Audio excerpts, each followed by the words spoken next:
अब बात कर लेते हैं स्प्रेड ये फैलता कैसे है। सबसे पहले फैलता है माउथ और नोज से, ठीक है, मतलब माउथ और नोज के थ्रू ही वायरस क्या करेगा, एंटर करेगा बॉडी में। फिर कंटेमिनेटेड फूड जैसे कि मैंने भी बताया कि जो फ्रूट्स है उनको क्या करना है, धो के खाना है अच्छे से, वरना कंटेमिनेशन होगा वायरस का और वो आपकी बॉडी में चलेगा। देन रेस्पिरेटरी ड्रॉपलेट की अगर हम बात करें, रेस्पिरेटरी ड्रॉपलेट मतलब अगर किसी मतलब किसी ऐसे इंसान ने छींका या खांसा जो वायरस से संक्रमित है, तो अगर वो ड्रॉपलेट किसी हेल्दी ह्यूमन ने ले ली, मतलब इनहेल कर ली, तो उसको क्या हो जाएगी, ये वाली डिजीज हो जाएगी, Nipah virus disease.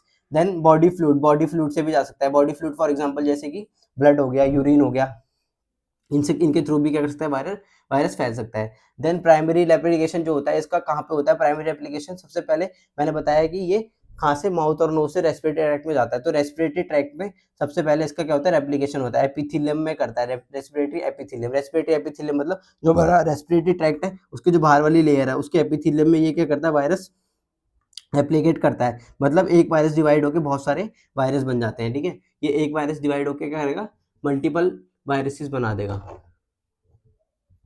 Multiple viruses.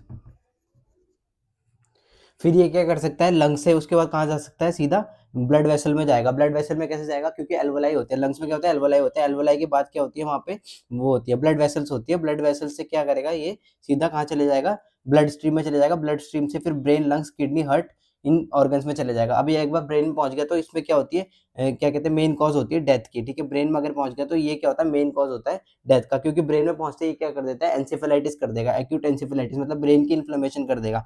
फिर उसका न्यूरोनल क्या कर देगा, नेक्रोसिस कर देगा, मतलब न्यूरॉन्स को क्या कर देगा, पूरा खराब कर देगा, मतलब सड़ा देगा न्यूरॉन्स को। और उससे क्या होगा, फिर सीजर प्लस एपिलेप्सी आ सकती है। फिर उसके बाद ये क्या करेगा, ब्रेन एडेमा कर देगा, मतलब ब्रेन में क्या कर देगा, ब्रेन में एडेमा कर देगा, मतलब ब्रेन में पानी भर जाएगा। तो उसके बाद हमें डायलिटिक्स की भी जरूरत भी पड़ सकती है टू रिजॉल्व द एडेमा। उसके बाद हम बात करें ट्रीटमेंट